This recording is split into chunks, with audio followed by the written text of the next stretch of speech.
2017 সালে এশিয়ান চ্যাম্পিয়নশিপে এবং 2018 সালে এশিয়ান গেমস হেপ্টাথলনে স্বর্ণপদক পান স্বপ্না। স্বপ্নাকে অর্জুন পুরস্কারে সম্মানিত করার পর তাকে রেলেও চাকরি দেওয়া হয় কেন্দ্রের তরফে। স্বপ্না তৃণমূলে যাচ্ছেন এবং প্রার্থী হচ্ছেন, কয়েকদিন ধরেই এই জল্পনা চলছিল। অবশেষে তৃণমূলে যোগ দিলেন এশিয়ান গেমসে সোনাজয়ী স্বপ্না বর্মন। স্বপ্নার তৃণমূলে যোগদান তার ব্যক্তিগত ব্যাপার হলেও মানুষের কাজ করুন তিনি, সেটাই চান জেলা ক্রীড়া সংস্থার সচিব সুহৃদ মণ্ডল। স্বপ্না আমাদের গর্ব, জলপাইগুড়ি জেলার অ্যাথলেটিকের একটা গর্ব বলতে পারো। এবং সে যখন যোগ দিয়েছে সেটা ঠিকই আছে, তার ব্যক্তিগত ব্যাপার যোগ দিয়েছে। সে যদি বিধায়ক হয় বা মিনিস্টার হয়, তার কাছে আমার শুধু খেলাধুলার জিনিস নিয়ে দরকার। তার সাথে আমি চাইব যে জেলার খেলাধুলার যাতে উন্নতি হয়, সেই দিকে যেন সে লক্ষ্য রাখে। তৃণমূল জেলা সভাপতি মহুয়া গোপ বলেন, দলের শীর্ষ নেতৃত্বের নির্দেশ কার্যকর করাই আমাদের কাজ। দল যাকেই প্রার্থী করুক তাকেই আমরা জেতাবো।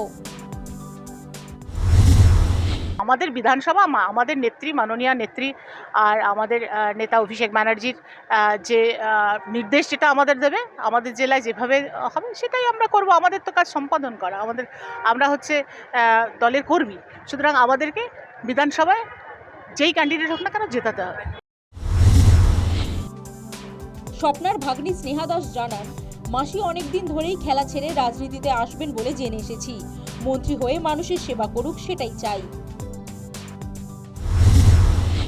আমি বলবো মাসি এতদিন ধরে বাড়িতেই বসা ছিল, খেলাধুলার মনে করুন ছেড়েই দিয়েছে।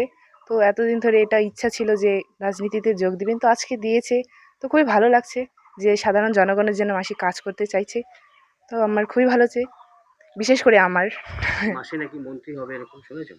এরকম তো এখন বাড়ির খবর তো আমি অতটা ছোট, যেহেতু আমাকে বলবে না না, তো যেটা শুনেছি হতে চাই, মাসির ইচ্ছে। সারা রাজ্যে তৃণমূলের বিজয় পতাকা উড়লেও উত্তরবঙ্গে ভালো ফল করতে পারছে না শাসক দল। সেই কারণেই কি এবার স্বপ্নার মতো অরাজনৈতিক ব্যক্তিত্বকে ভোটে প্রার্থী করার পরিকল্পনা?